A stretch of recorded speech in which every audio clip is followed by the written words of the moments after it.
சாரிபாத்துடைய கூடாரம் முடிஞ்சு போகிற நிலைமையில இருக்குது. கடைசி நேரத்தை எட்டின நிலைமையில இருக்குது. கடைசி நேரத்தை தொட்ட நிலைமை. அவ்வளவுதான். சாகும்போதாவது சாப்பிட்டுட்டு சாவோம், ஏதோ ஒன்று செஞ்சுட்டு சாவோம். மரம் நெருங்கிருச்சு, அவ்வளோதான். கூடாரம் ஃபுல்லா ஈரோடு இருக்கு. கூடாரம் ஃபுல்லா எப்படி இருக்கும் யோசித்து பாரு.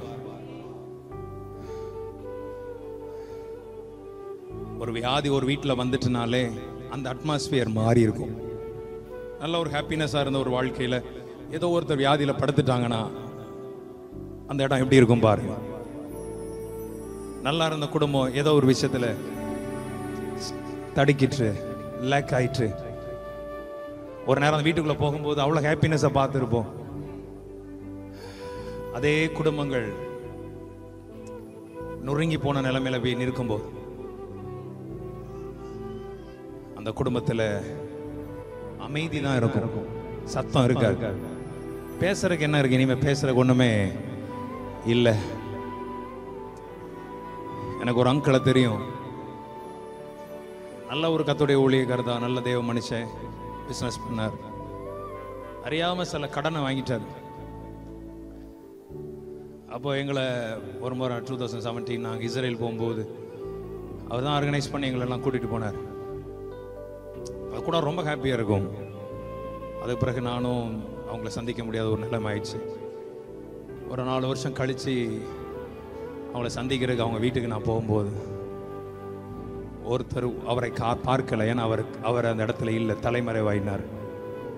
அந்த குடும்பம் அமைதியாக இருக்கு. அப்போ நான் ஆண்டவர்கிட்ட இதே குடும்பத்துக்கு நான் அமைந்தி ஒரு ஊழியத்தை முடிச்சுட்டு அவங்க வீட்டில் தான் நான் லஞ்சு சாப்பிட்டேன். எவ்வளோ ஹாப்பியாக இருந்தது ஆண்டவரே. கடைசி நிமிஷத்தில் இருக்கிற மாதிரி அவங்க சொன்னாங்க. நான் ஜோம்னி என்னால் என்ன ஒரு சின்ன ஹெல்ப் பண்ண முடியும் அதை நான் பண்ணிட்டு நான் வந்தேன்.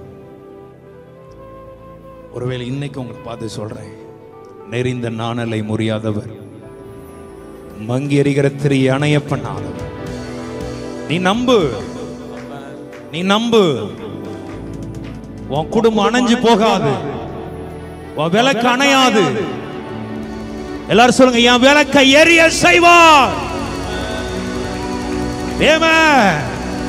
சாரி பார்த்து நினைச்சா என் விளக்கு மாத்திரம் என் பிள்ளையோட விளக்கு அணைய போகிறது.